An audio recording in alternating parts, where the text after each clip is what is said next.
Hi, my name's Pastor Donny Wheeler, and we're starting another session. This one is going to be Galatians chapter 5. And for those of you that watch me, I would like to let you know I'm getting ready to do a teaching on how to study, on just how to break it down so that you can do this too. So, in Galatians chapter 5, now a quick catch up to my life in itself is that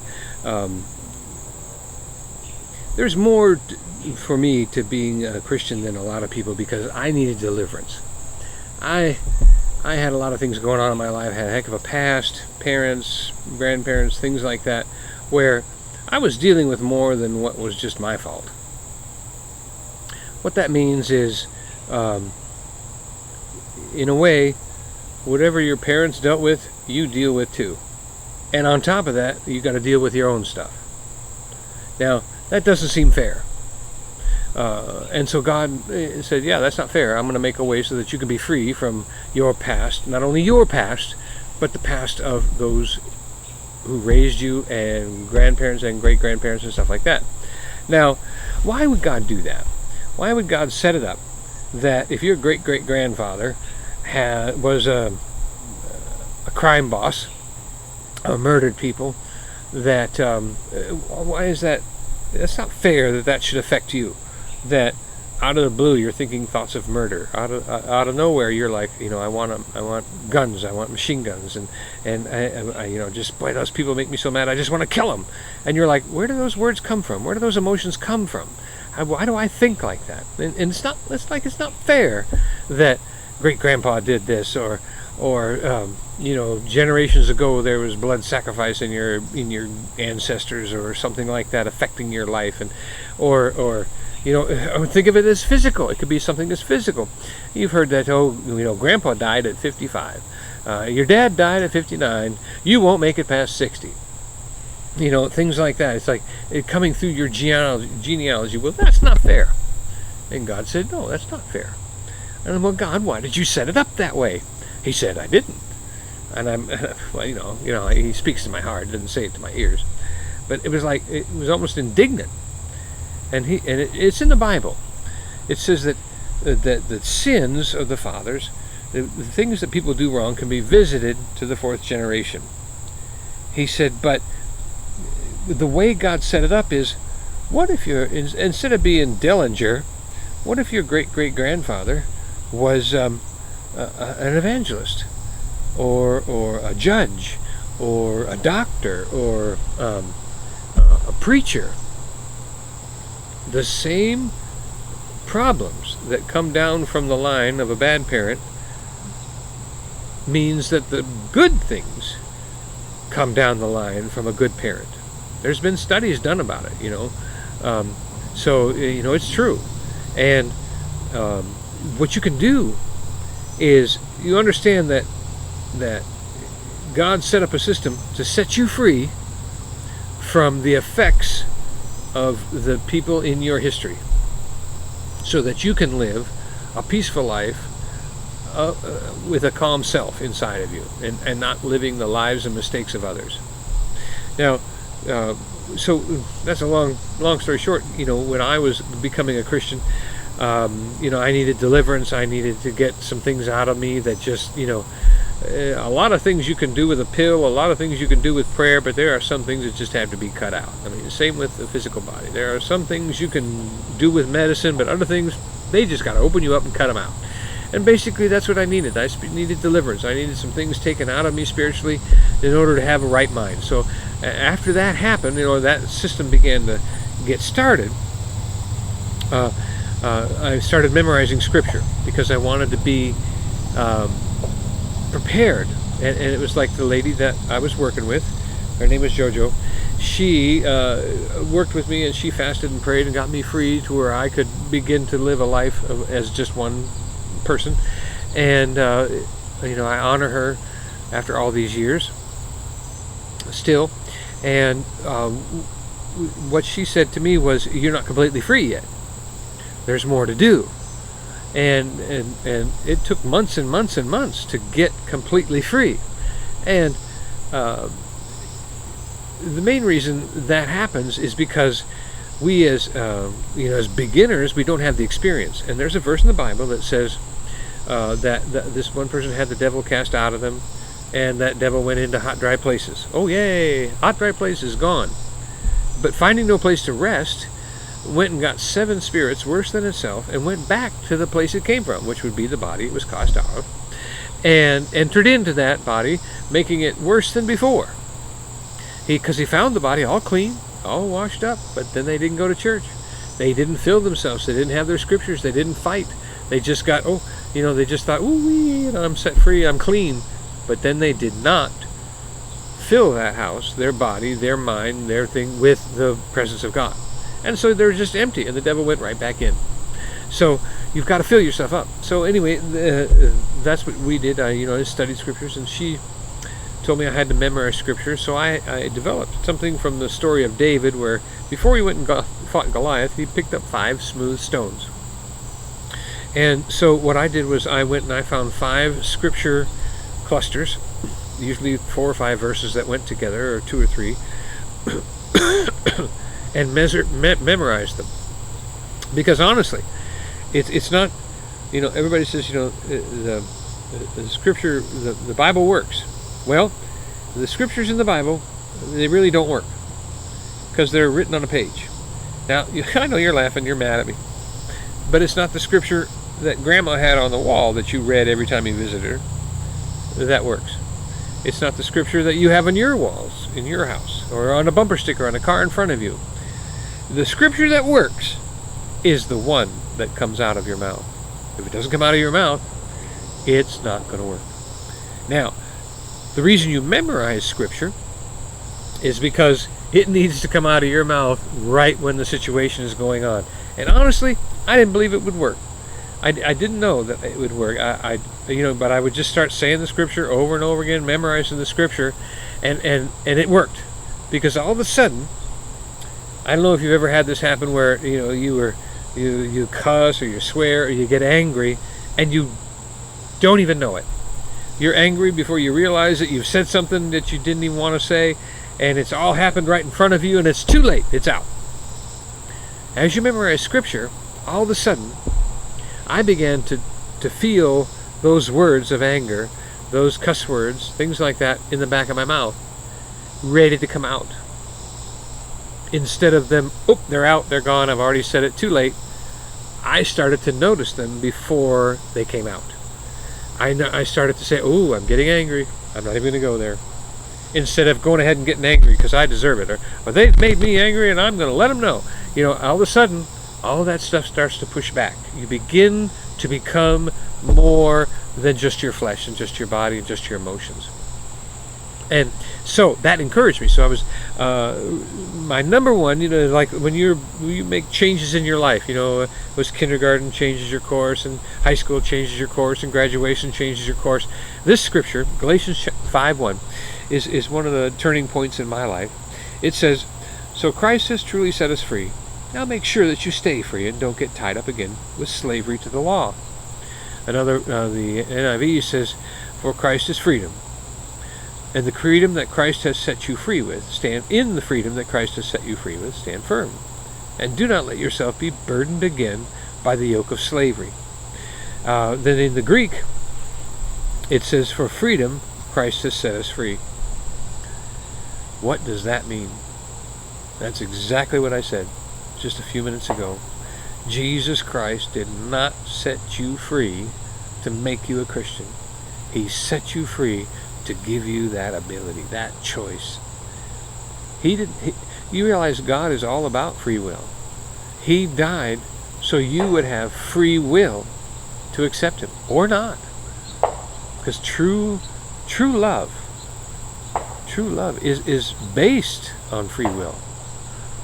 So now in the Greek, I don't really need to get into Greek here too much, except for maybe the last word. So Christ has made you free. So now one scripture talks about the law, another scripture doesn't talk about the law. And in the Greek it says after that, it says, "Stand firm therefore, do not be subject again to the yoke of slavery." So he's speaking to Jewish people here, talking about the yoke of slavery being the laws of Moses. Now The reason that some say the law and some say slavery and things like that is because in the Greek, we look up the word. I have a Bible that has the numbers under the words, and this I use the Strong's, and the number under the word for this one is right here in front of me, and U90.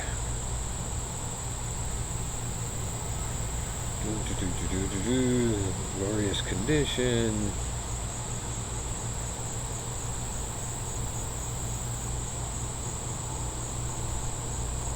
$13.92.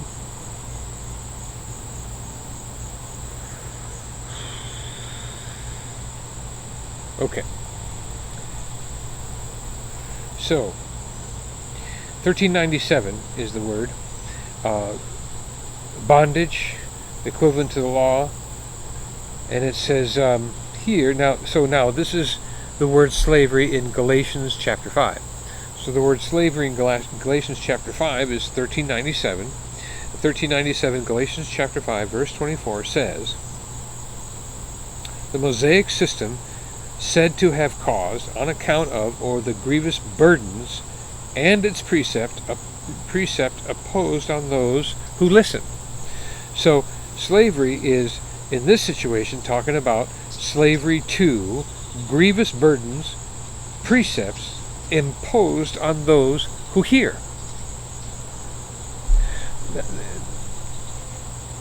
This also, so this includes, now,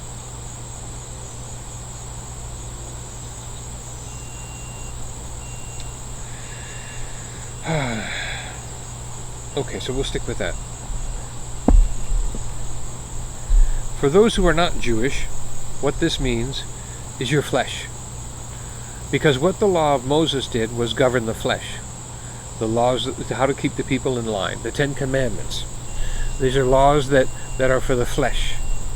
And so what Jesus is saying here is that you, when you're born again, you are set free to make a choice. And when you choose to be born again, when you choose to say, Jesus Christ, come into my heart, live in me, change me from the inside, I don't want to be the same, I've tried my way, I want your way, forgive me of my sin, I want to move on with you. When you have that attitude of loosing yourself, and you are now born again, then he's warning you not to get back caught up in your flesh again. Not get caught up in the bonding and the law of the flesh. Now, what is the law of the flesh? Well, what is that bondage? Well, you could say it's basically the animal tendencies. What does the flesh want? It wants food, it wants shelter, it wants reproduction, and it wants companionship, love, camaraderie. Those are the 4 things that it wants. That's all that it wants. And it only wants it for itself. My family, us 4, no more. Or just me, myself, and I. That's what the flesh thinks. The flesh is basically thinks the same way that an animal thinks. Food, shelter, reproduction, and herd, safety in numbers. So that's as far as your flesh goes. When all you're thinking about is the next tattoo, the next thing, the body, then basically you're in that shell, that small box of the flesh. Now, when you get set free from that, it's possible to go back. Obviously, he's giving you this warning, saying, don't get caught up again with your flesh. Don't get caught up again. The other scriptures say, don't worry about what you put on, don't worry about what you're going to wear, what you're going to eat. Don't worry about that, because you've been set free from those things. Now,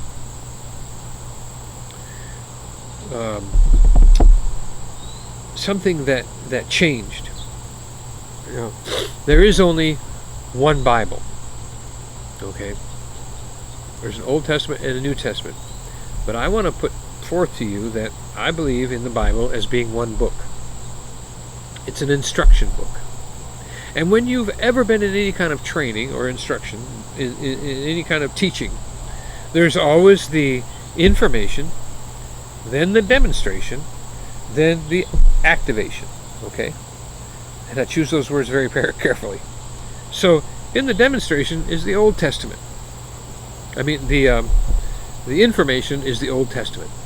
Everything that's in the New Testament is somewhere in the Old Testament, already described or predicted or established. There's nothing in the New Testament that's a surprise. You can find it somewhere in the Old Testament. In the New Testament in the Old Testament is the New Testament concealed.